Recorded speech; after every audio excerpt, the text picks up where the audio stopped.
Viewers, তোমরা সবাই কেমন আছো? আশা করি সকলেই ভালো আছো। তো সৌদি আরবের ফার্ম হাউসে কী কী কাজ থাকে সেসব আজকে এই ভিডিওর মাধ্যমে দেখা যাবে। তো সকালবেলা আজকে উঠে এই যে খাবার নিয়ে বেরিয়ে পড়েছি। কি খাবার? এটা মানুষের খাবার নয়, এটা হচ্ছে মুরগির খাবার। দেখো সামনে কত মুরগি এখানে দাঁড়িয়ে আছে, খাবারটা নিয়ে এসেছি বলে। ভাটালা হয়ে গেছে, পাশাপাশি মুরগিগুলো চলে এসেছে। একবারে আমি এলে পরেই এরা একদম রেডি হয়ে যায় আর একে একে সবাই ঢুকে যাচ্ছে খাবার জন্যে। তো সকাল 8টা বাজছে, 8টার সময়তে আমি খাবার দিয়ে দিলাম। আর বেশ সূর্য বেরিয়েছে, কয়েকদিন সূর্য বেরোচ্ছিল না কো, একদম প্রচুর ঠান্ডা লাগছিল আর এখন একটু একটু তার মধ্যে গরম লাগছে। প্যাকেটটা রাখার জন্য এই যে এখানে একটা বক্স রেখেছি কার্টুন, এই কার্টুনের মধ্যে রেখে দিই। আর এদিকে মুরগির ডিম পাড়ার জন্য এই খোপগুলোকে রেখেছে। একসময় পায়রা ছিল, কিন্তু সেই পায়রাগুলো বিক্রি করার কারণে এ সাইডে রেখেছে যাতে মুরগিরা ডিম পাড়লে পরে এসব জায়গাতে ডিমগুলো পাড়ে। তো এখানে এখন আমি সকেটটাকে খুলে দিই। যা পানি আছে ওই প্রেসারেই চলে আসবে নামুতে, একদম সকেটগুলো করা আছে। তো সকেটগুলোকে খুলে দিলাম। খেজুর গাছে পানি দিতে হবে। তো বিকেলবেলাতে বেশি করে আমি খেজুর গাছে পানি দিই, কিন্তু আজকে সকালবেলাতেই দিয়ে দিচ্ছি। কপিল আছে এখানেই ঘুমাচ্ছে, সেই জন্যে আরও সকাল সকাল কাজটা সেরে দিচ্ছি। একে একে সব গাছে পানি হয়ে গেছে। তো এখন আমি সকেটটাকে বন্ধ করে দিই। আর এই গাছের কি সিস্টেম হয়ে গেছে দেখো, পোকা লেগে একদম মাঝেকার পাতাগুলো ছোট ছোট হয়ে গেছে।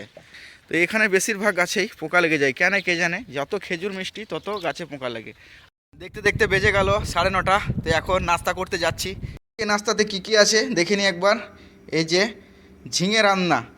তো ঝিঙে অনেকজন ঝিঙে বলে, অনেকজন পোল্লা বলে। তো এই যে এইগুলো দেখো সৌদি আরবে পাওয়া যায় কিনতে, ছোট্ট ছোট্ট আর খুব জালি জালি। তো এইগুলোকেই রান্না করা হয়েছিল। আর তাছাড়াও উটের মাংস আছে, এই যে এই প্যানটার মধ্যে রেখেছি, দেখাচ্ছি। এই যে কয়েক পিস আছে মাত্র। উটের মাংস তো খাবো না, সবসময় উটের মাংস খেতে ভালো লাগে না। আর তাছাড়াও এই যে এই ঝিঙেটা আজকে গরম করতে দিই, এই ঝিঙে দিয়ে রুটি খাবো। এখন ঝিঙে গরম হয়ে গেছে, এই যে প্লেটের মধ্যে ঝিঙে নিয়ে নিয়েছি আর অল্প পরিমাণ আছে ঝিঙে। তো এখন রুটি খেতে হবে। এই যে হটপট আছে, এই হটপট দিয়ে রুটিগুলোকে ভরে রেখেছি রাত্রেবেলাতে। তো এখন নাস্তা করার পর বসে গেলাম রেস্টের জন্যে। রেস্ট তো করতেই হবে, তো সৌদি আরবে কাজ এমনিতেই রেস্ট পাওয়া যায়। এই যে দেখো কতটাই শীত পড়ছে সৌদি আরবে, যত লিহি লিহি বাতাস দিচ্ছে গাছের পাতাগুলো হিলছে দুলছে। আর গাছের পাতাগুলো কেমন সুন্দর লাগছে, মনে হচ্ছে যে একে অপরের সাথে খেলা করছে, ভালোই লাগছে বেশ। এদিকে টাঙা আছে ভলি খেলার নেট, আর এদিকে পুরোটাই বালি, তো বালির ওপরে ভলি খেলে। এদিকে গাড়ি পড়ে গেছিলো একবার, সেই জন্যে এখানে বোর্ডটা দিয়ে দিয়েছে। এদিকে আসলে রাস্তা নয়, কিন্তু কেউ হয়তো জানে না কো এদিকে রাস্তা নয়, কিন্তু এইদিকে চলে এসে এই বালির মধ্যে গাড়িটা পড়ে গেছিলো, নিয়ে গাড়িটা তুলতে খুব সমস্যা হয়েছিল, সেই জন্যে এই বোর্ডটাকে টেঙে দিয়েছে।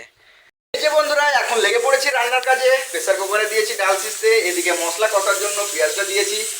তো প্রবাস আসতে গেলে পরে রান্না তো শিখে আসতেই হবে একটু একটু, আর যদি না শিখে আসো তাহলে সমস্যার সম্মুখীন হতেই হবে। কিছুদিন কষ্ট হবে, তারপরে আস্তে আস্তে শিখে যাবে, কোনো অসুবিধা নেই খো। যেমন আমি কিছুই শিখে আসিনি খো, এখানে এসেই সব কিছু শিখলাম আস্তে আস্তে। এখন বাজে 4:30। তো 4:30টার সময় আবার কাজের সাইডে এলাম। এটা হচ্ছে খেজুরের ওষুধ, আর খেজুরের ওষুধ এমন করে দিতে হয়, সেই জন্যে সিরিঞ্জ নিয়ে এসেছি। তো সিরিঞ্জ দিয়ে আগে ওষুধটাকে তুলে নেবো। আর ওই ভিতরে দেখো মেশিনটা দেখতে পাওয়া যাচ্ছে, ওই মেশিনটা চার্জে লাগা আছে, চার্জে থেকে খুলে নিয়ে আসি। চার্জে থেকে খুলে নিয়ে চলে এলাম। এক ডিব্বাতে 200 ml এই ওষুধ লাগবে। তো এই 200 ml ওষুধটা আগে দিয়ে দিই। তো কতটা মানে পাওয়ারফুল এই ওষুধটা, যে 200 ml শুধুমাত্র লাগবে, তাহলে কী এমন ওষুধ। হ্যাঁ অবশ্য দেখে নাও যে খেজুর গাছে কত রকম পরিচর্যা করতে হয়।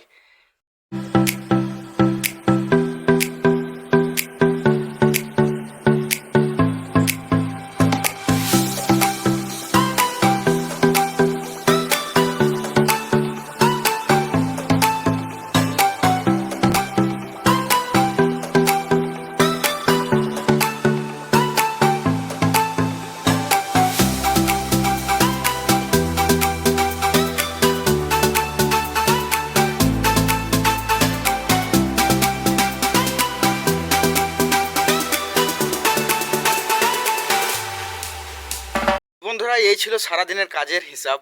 তো ফার্ম হাউসে সৌদি আরবে কাজ এরকম করে করতে হয়, তবে প্রত্যেক দিন নয়, কখনো কখনো করতে হয়, আবার পুরো দিনটাই বসে থাকতে হয়। যেহেতু খেজুর গাছ কোটা আছে সেই জন্য স্প্রে করতে হচ্ছে মাঝে মাঝে। আর তাছাড়াও যদি এই কাজগুলো হয়ে যায় তখন বসে থাকাই কাজ। ভিডিওটা যদি ভালো লাগে তাহলে লাইক কমেন্ট আর সাবস্ক্রাইব করবে। আর যারা নতুন নতুন আমার ভিডিও দেখছো তাদেরকে বলছি যে যদি সৌদি আরবের ব্লগ ভিডিও দেখতে চাও তাহলে আমার চ্যানেলটা সাবস্ক্রাইব করে রেখে সাথে থেকো, তাহলে সৌদি আরবে যখনই ব্লগ ভিডিও আপলোড করব তখন তোমাদের কাছে পৌঁছে যাবে। সকলে সুস্থ থাকো, ভালো থাকো, দেখা হবে আবার পরের ভিডিওতে।